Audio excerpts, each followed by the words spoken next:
One question which people have been asking me is why are the markets booming? Should we invest in large cap or mid and small cap? Look, I don't have all the answers, but I can make a intelligent guess. So let me start from the US because it is the US money which creates inflation or rising markets all over the place. So in the US, there is no choice because if you are an US based investor and your interest rates are very low, even if you take risk in the US, you will not get more than 1.5 to 2% because the Fed has just flooded the market with money. So there is no great choice in US. So you come down, you say, okay, let me go to Europe. So Germany, which is the best, gives you negative rate of interest. So no chance of being in Germany. So that money has to come to India. What we would think is because the markets there are not doing well or because the markets are overpriced or whatever be the reason, they don't want to invest there, so that money is likely to come to India. We also call it TINA. There is no alternative. Now, what happens to the Indian investor? Well, the Indian investor, even if he's a senior citizen, he looks at the bank rate and he says 5.5% is what I'll get. Why should I keep it in bank deposits? And I have no clue whether interest rates will go further down in India, and if it does go, how long it will go, and where will it stabilize. Either you assume it is stabilized now, or you assume it will go up another maybe 100 basis points, it will go down, and there it will stabilize. Somewhere you have to assume that it will stabilize. So Indians are not too keen. But having said that, look at the bank deposits. They're still surging. People are keeping money in bank deposits. But apart from that, the money will come back, will have to be invested somewhere. Now, what happens in real estate is there seems to be some problem. But I do feel that 5-6 years real estate, especially in cities like Mumbai and all, have not really moved up at all. So, which means that could be the turn. We don't know. Rates are available at about 7% tax free, which I think is an amazing interest rate. There is a recent there's a IPO coming. I'm not putting my money, I have not done an evaluation, but I heard those are right. So given the fact that people don't want to commit to long-term loans, real estate markets may not boom too much because people are not very certain about the jobs which they have. So given that people don't want to commit to any real estate, so they don't like the yields that they are getting on bank deposits and government securities, right? So having done all that, they have to look at equities, and they feel equity has got value in some pockets, which is true. Even the US market may have some value outside the 4-5 scripts which have just hijacked the market, right? You know those names, Facebook, Alphabet, Netflix, right, the FANG. Now, what that money, the US money could be coming into India. Indians are again contributing to this. SIP is something which is coming automatically. I don't see SIP figures having fallen. I do not know whether the SIP figures have gone down, but the thing is, maybe the SIP figures are coming, but somebody else is withdrawing. The net accretion to equity may not be very high. We will have to wait for a couple of months and to see that. So that all that is happening, but still people are coming into the direct mode. The number of accounts opened at ICICI Securities and Zerodha is mind-boggling. We have no clue. We don't have the numbers coming from, say, HDFC Securities or Kotak Securities and all. But I believe India Infoline is also booming. So, given the fact that so many people want to come directly, there perhaps some more money coming into equities from there. The question is, we do not know how much lower interest rates in US can go, or it has already hit the bottom. In India, again, we do not know what will happen.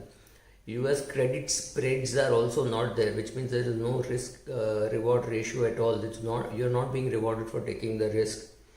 The best way to look at how good a investment in bond is look at the current yield. So he may have issued it to you at an yield of say 9%, but today if the yield is 13%, it is not something to be happy. It just means the market is discounting it so badly that if you have to sell it, you will sell it at a discount. That's all. 13% is not something to get excited.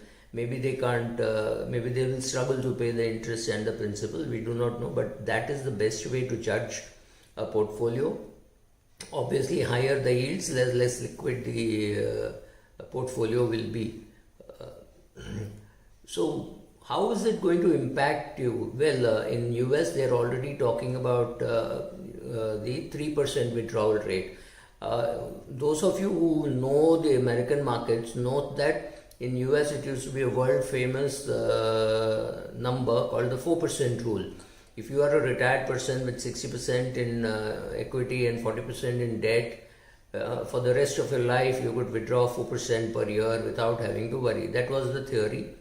They are now talking of maybe that percentage has come down to 3%. I do not know what is the yield number to look at in India, but I have always felt the best to look at is the 10-year yield. So if the 10-year yield in India is, let's say, 6%, it is slightly under that. It's at 6%, you should be in a 50-50 portfolio, be able to withdraw 6%. And I'm not talking about taxation, because on an SWP basis, maybe you will pay 10% tax. So you should be able to withdraw money at about 6%. So has it fallen in India? No. Will it fall in India? Yes, if interest rate fall further and you have a greater amount of money kept in debt instruments, right? The worst thing you can do during such times is chasing higher yields, because the higher yielding portfolios or the higher yielding bonds behave like small and mid cap stocks. Yes, there could be potential, but when it comes to a crunch, you will not be able to sell it, right? So don't chase yields today, especially if you think that you might want a premature encashment of that. So if you get some bond which is at 10% yield, it's not a bad bet at all. Don't chase the 13% and 14%. If your State Bank of India is going to give you money 8%, then chasing 13 may make sense. But when State Bank of India is giving you less than 6, it's giving about 5.5. Don't chase anything beyond 8 or 9. The risk is too much. So don't chase yields unless you're very confident that you will wait for maturity and you know the management, right? So then it's a different thing. The worry in the US market and in the Indian market is the concentration in the market at the top. The 5 shares which we spoke about, the FANG in US, and to a great extent in India, it is Reliance, which is now 14% of the Sensex. These are the worries, because some parts of the market are definitely overvalued, which means some parts are not overvalued. So there is an opportunity available to you, and you may be able to exploit those opportunities. Obviously, if something is available at a PE of 60 or 70 or 100, and something is available at a PE of 7 or 8 or even 4, and with dividend yields which is more than the GSEC yield, it makes no sense for you to stick into the higher price things. Time for you to reshuffle your portfolio. So is this a good time to be buying or selling? Boss, it's a time when you should be doing both. Something of yours which is overpriced should be sold. Something which you think is cheap and inexpensive, that is something which you should be buying, right? So everywhere there are opportunities available in the market. There are outside the country, there are good yield portfolios available, but you have to have the ability to invest in them, either through your existing mutual funds who are looking for opportunities abroad, or by going and putting the money outside the country, right? So both those possibilities exist. China looks expensive because the information flow from China is not very good. If you see the videos which come out of China, there seems to be some internal problems. So China may be an avoidable market. In the US, outside the broader market may have place, but the top looks pretty tight and pretty overpriced. But I don't know, I could be completely wrong, because concentration is happening. So there could be both theories, but I don't know. What about gold? Gold has already had a good run up. We do not know how much more it will go up, because gold does well when there is uncertainty. if the coronavirus problem is solved, will gold come down? Possibility is there, I don't know. So buying more gold may not make too much sense. However, if you have an SIP which was running like many people have, then don't touch it because gold could go up. Should you buy more gold? The jury is still out. I really don't know. Even if you take whether in India or in US, it is obviously value which is underperforming and growth which is outperforming. It may not be a great time to be ditching value, good time to be putting some money in value and some money in growth. Chances are growth might outperform for some more time, but remember, value catches up very fast. So suddenly one day value will catch up. So beware of that.